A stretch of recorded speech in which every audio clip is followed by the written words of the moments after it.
Hello, this is Joseph Carlson, and this is episode 141 of Gaming with Grief. And I'm calling this episode Gris and Hellblade First Impressions because I'm giving impressions of both these games. But I want to remind you guys this podcast will hit my website, www.gamingwithgrief.com, Monday morning at 7 a.m. So go there, leave a comment, let me know what you think of the show.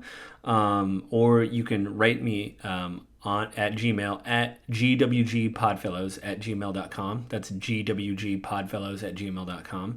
So go there, also leave me a comment, let me know what you think of the show. If you have a game you want me to review or think about, let me know there. Also, you can find me on Twitter at JustLittleJoe.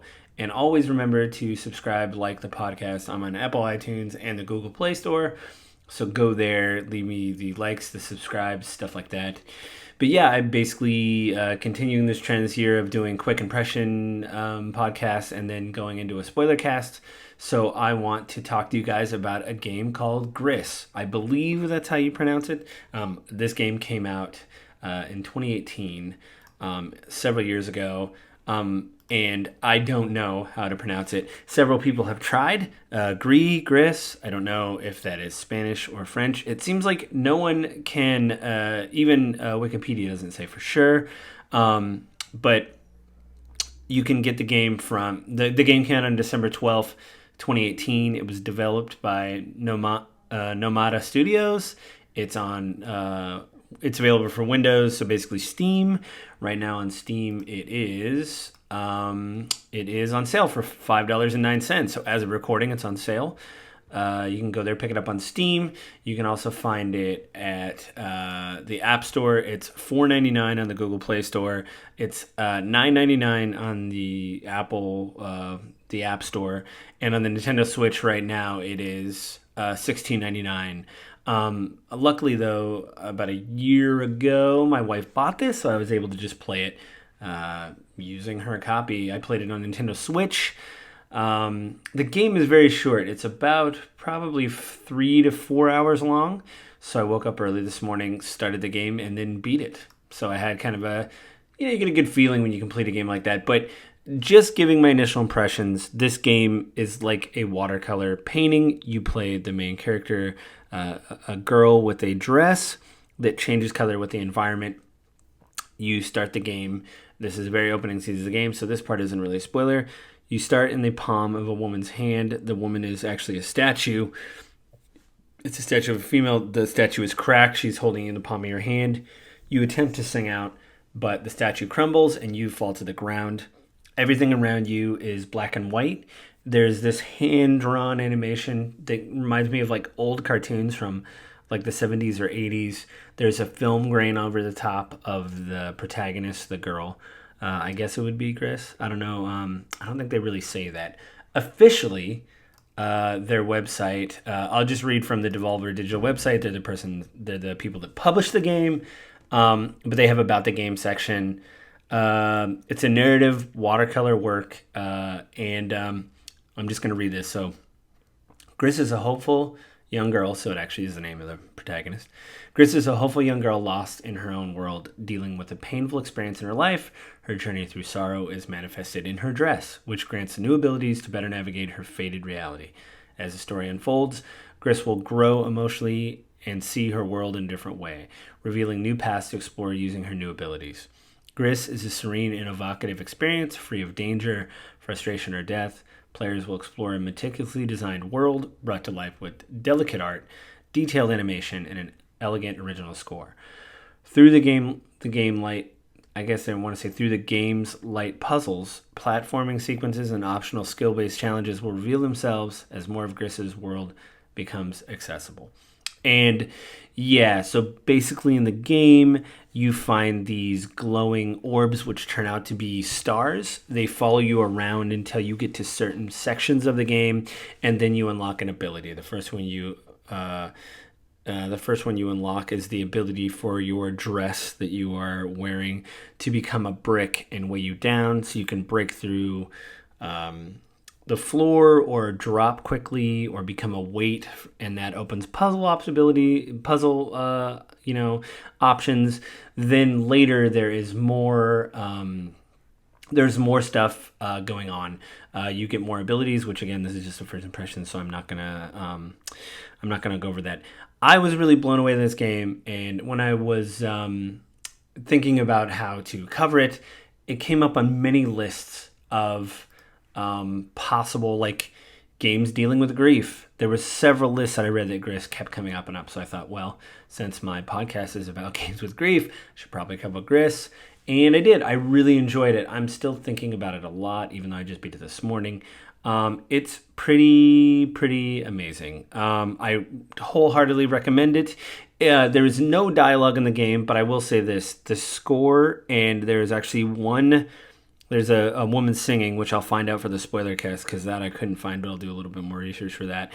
But her voice is amazing, and the score is unbelievable. I will say at the end of the game, for me anyway, the score got a little choppy. I think it was load times that kind of took away from the emotional impact of the end.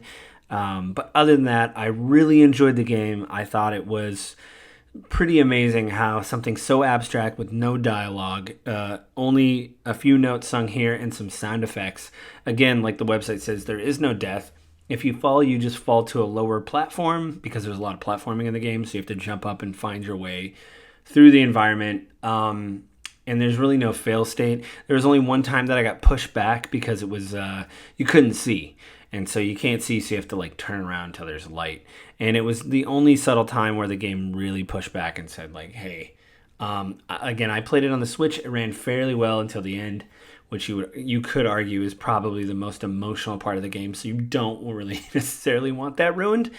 But I recommend either using headphones. I had a soundbar when I was listening to it. Again, the soundtrack is on sale on Steam, and I'm thinking of getting it because it is pretty amazing. It's great. Again, this is an abstract game. I'll get into it more with the spoiler cast. But so far, that is my initial impressions of Gris. I definitely recommend it if you have some money, especially if you have a phone that is more affordable. Maybe you have a Google Play account or whatever if you have an Android and it's only $4.99. Maybe you have Apple Arcade. I don't actually know if it's part of Apple Arcade. I think you have to buy it straight out. But it's cheaper there. Right now it's on sale on Steam. Go check it out. That is my initial impression of Gris. And I'll come back and talk about Hellblade: Senua's Sacrifice.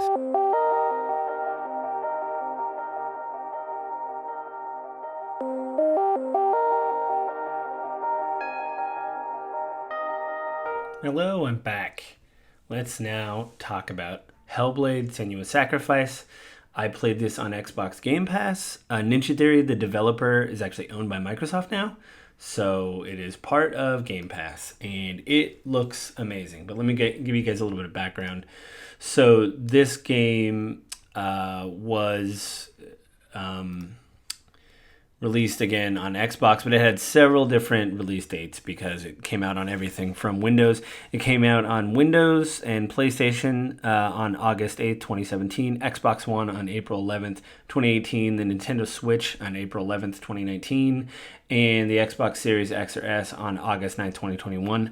I think what they're talking about there is they have on their website, they're advertising a patch that makes it look better than it did. I was playing it on PC because I kind of came to the conclusion that since I have Game Pass Ultimate, why get an Xbox Series X when mostly all the games that I want to play I can play on the PC, and a lot of them are cross-play between people with consoles and things like that. So anyway, this game right now on Steam is $7.49. You also get the VR edition of the game. You can get it now. Ninja Theory is a British company, and so it linked me to the British Microsoft store. It's £6.24, so that's, what is that, like $10, somewhere on there? So yeah, on PlayStation, it's $30 on PlayStation right now. That's US dollars, and it's on the Nintendo Switch as well. It's £24.99. That's, I think, about $30. So yeah, it's not on phones. I don't think it'll run because it looks amazing. Ninja Theory have done a lot of games. They've worked on they worked on Heavensward. They're working on a sequel to this game called Senua's Saga: Hellblade 2. They showed it off at the Game Awards 2019. What I found interesting about this game is it has to do not only with grief. I'm just going to pitch the game to you, and you tell me if this sounds familiar.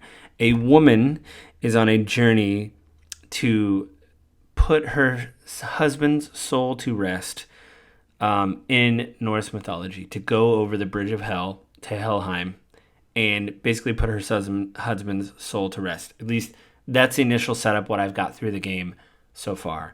That is what has been set up. It sounds a lot like God of War 2018.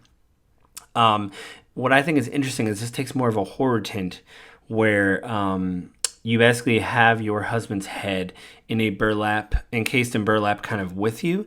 And when you pick it up, it starts breathing. You see it like move through the burlap and everything, which is incredibly affecting.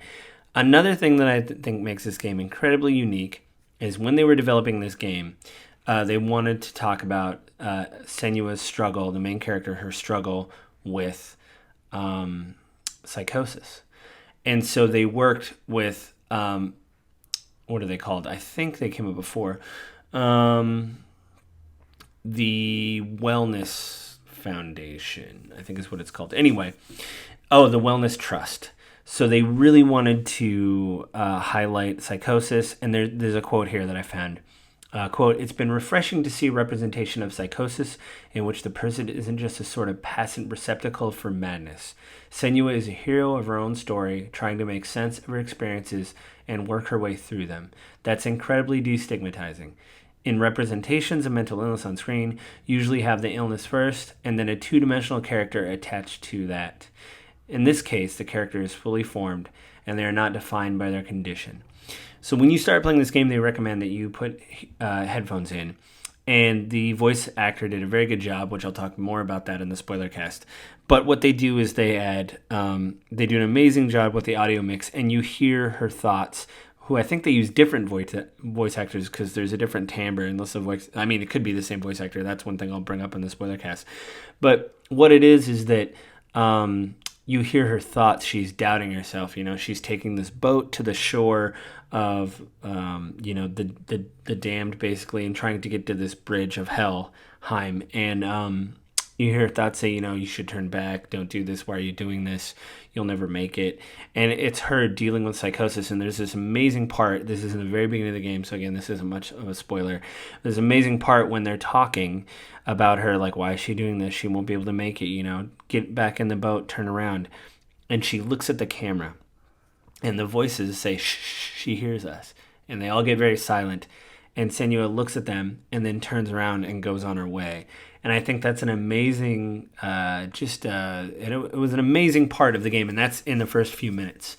There's I don't know. Again, it's very affecting. I don't have a sound setup for my PC. I just use headphones. So I'm playing it pretty much optimally, the way they want me to play it. And at this point, I'm blown away. I'm very early in the game, but I just want to keep playing and find out where it is. It's only a 7 to 9 hour game, so it shouldn't take me that long to finish. I will say this though, before I get into the spoiler cast or in a couple weeks, I'll say this much. The game did crash on me twice in about a 30-minute span. I'm running Windows 12 or Windows 11 and DirectX 12. I don't know the last time this game has been patched, and so they can't obviously think of every single They can't think of every scenario or video card, so some things are going to fall through the cracks. I get it. So what I did is I decided to turn the graphics down. I still can use ray tracing, which affects lighting. The game looks beautiful as is. I thought if you died in combat that the whole game started over, which apparently, from what I'm inferring, is the first combat I got in, I had problems, and that's when it crashed. And so I had to start all over again. It's just the intro. It's fine. I got through that. But it does say that there's this darkness around you, and that looks like oil on your hand that apparently is like scarring. And they give you a little disclaimer right after the first thing of combat that if you fail too many times, you'll succumb to darkness, and you'll have to start your journey over again. So luckily, I've been through some combat and I haven't died yet. It doesn't mean it's a one death, start all over again. That would be terrible for a 7 to 9 hour game. because it'll actually be a much longer game. This just tells you, hey, you got some shots, but be careful. Don't just go in there. This isn't an action game. This is more exploring her mental illness and trying to put her husband's soul to rest because she feels, it's like a Celtic Norse game, like ancient history. So it sounds like she feels very, Senua feels very responsible for what happened to her husband. I don't know what happened to her husband. You also go to these ruins that you hold a button, they focus in on them, and you hear story beats. So I think it's the voice of your husband telling you, this is where you have to go and this is what you have to do, and here's like a lay of the land. I think it's more informative than it is for actual psychosis standpoints, but I think it's pretty interesting that they choose to do that, where he just tells you, hey, this is what you're going to be looking like. You have to go find Hela, and this place is well guarded, things like that. And I really like that. Another thing I will say, if you start this game, make sure your graphic settings are all good. They don't give you any on-screen prompts because they want the UI to kind of be in the background. They want you to just play the game. And so hit the start button and look at all the controls. And if you have to, remember by hitting the start button. I found that out the hard way. After I figured out that the game was crashing, I turned my graphics down. I had a problem where I didn't know what the controls were, and I died. Anyway, I had to start out. Well, not even that. I didn't die. I just had to stop mid-combat, which you can stop at any time, and look at the controls so that way I didn't die and have to do it again, because I'm telling you, the third time was not the charm. I didn't want to start this all over again. Again, I thought if you lose once, then you have to start over again, but I made a note here. That's not true. They actually give you an on-screen prompt that says, the more the darkness grows in you in your hand, then you'll have to start over, and Senua's journey will start over. And even when you start the game, the voices that are whispering to you saying, she's been here before, but it won't be her last time. Hopefully she'll make it this time. Something like that, like paraphrasing kind of what is happening. So I definitely want to see where the game goes. I'm excited that they actually consulted people, and they even give a disclaimer at the beginning saying they did consult with psychologists to try to get the representation of psychosis correct, because that's what they wanted to explore with the game. So I think it's less about the combat. The world is incredibly dark and foreboding. It's like this ancient Celtic, Norse. I know those are two different places, but it seems like when my research, they kind of conflated the two, or at least trying to merge them together. Maybe I'm just misunderstanding. But I gotta say, guys, I definitely recommend it. Both of these games are great. If you have some money or time, or have Xbox Game Pass, you can at least check out one of the two games. If your wife or partner was lucky enough to buy the other one, you might be able to play it. So, that's just my first quick impressions video.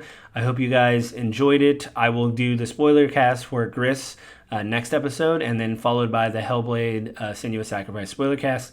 So before we end, I just want to remind you guys, this podcast will hit my website, www.gamingwithgrief.com, Monday morning at 7 a.m. Go there, leave a comment, let me know what you think of the show. Or you can go to gwgpodfellows@gmail.com, write me an email. Again, let me know what you think of the show, or if you have a game you want me to review, leave it there. Or you can find me at JustLittleJoe on Twitter. Let me know what you think of the show. I will try to get better about promoting it. And you can subscribe to the show on either Apple iTunes or the Google Play Podcast. Go there, give me the reviews, the likes, things like that. And I think with that, everybody have a good week, and I will talk to you guys next week. Bye.